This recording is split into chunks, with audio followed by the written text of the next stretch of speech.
And now, your ABC6 Storm Tracker weather with meteorologist Bill Guile. And good evening, everyone. A rather damp day today around the region, and certainly a cool one. In fact, high temperatures today. Only made it to 42 in Providence, a good 14 degrees below the normal high of 56 for this time of the year.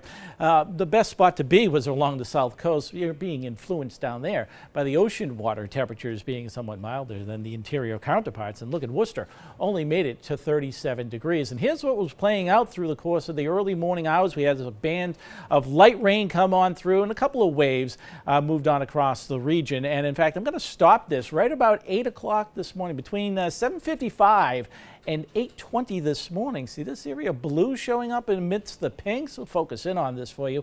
There was some wet snow. Some of us saw the first snowflakes early this morning around the northeast corner of the state, from Socket to Cumberland, Pawtucket. In fact, Pawtucket did report the snow hitting the ground between 7:55 and 8:20 this morning. So anyone traveling around the northern extent of that 295 belt and heading over towards Attleboro should have seen some of those wet snowflakes this morning. The pinks were a little bit of a mix showing up, a little bit of sleet getting involved as well. But then that all pulled away as we went into the afternoon. We were left with misty conditions for the rest of the day, and most of those conditions are now drying out. And in Providence, it's a cloudy sky and 42 degrees with a light breeze out of the north, 7 miles per hour. And much of the area is staying in the 40s at this hour, with the exception being to the north and west, where it's been cooler all day, and it's still 37 in Worcester and Springfield. And as we look out further across the Great Lakes, temperatures are fairly similar out in here, but notice they're actually a little bit better than we are. It's drier for now anyway. Buffalo's at 47 degrees.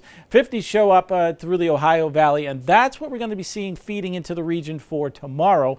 But you can see the separation of the warmer temperatures along the mid-Atlantic states, and that's divided by this cold front that has been working on across the region. And there's another low back in here through northeast Texas, and this is going to come racing to the mid-Atlantic coastline tomorrow.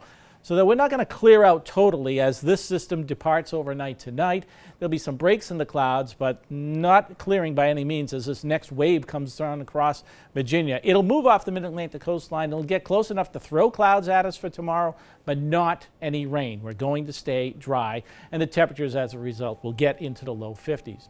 Then tomorrow night, a cold front drops into the region, setting us up for the weekend with bright sunshine, but colder temperatures. We're only going to be in the 40s, but high pressure is going to become the dominating factor, not only for the weekend, but through most of next week. So we're going to be looking at an extended period of dry weather to come. So here's how things play out through the evening hours. It looks like clouds really break up a lot. We're going to still see some low-level cloudiness here, so only a little bit of clearing, if you will, or breaks in the clouds through the overnight. And because of that, the temperature's really not moving much through the entire overnight hours, only getting back down to around 40 to 42 degrees for the most part. And that's the way our day starts off tomorrow morning. Notice how it stays cloudy pretty much all day long until the late afternoon.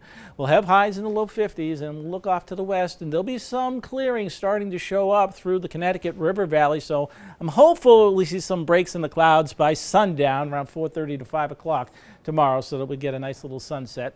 Then we head on into Saturday, and it's a cool start to the day, but bright and sunny, and it'll stay that way all day long, Veterans Day. And of course, it continues on into Sunday as well. Temperatures upper 40s Saturday, mid 40s Sunday, but a little bit of a warming trend returning as we go into the middle of next week, but it stays dry all through that stretch. That's your latest forecast.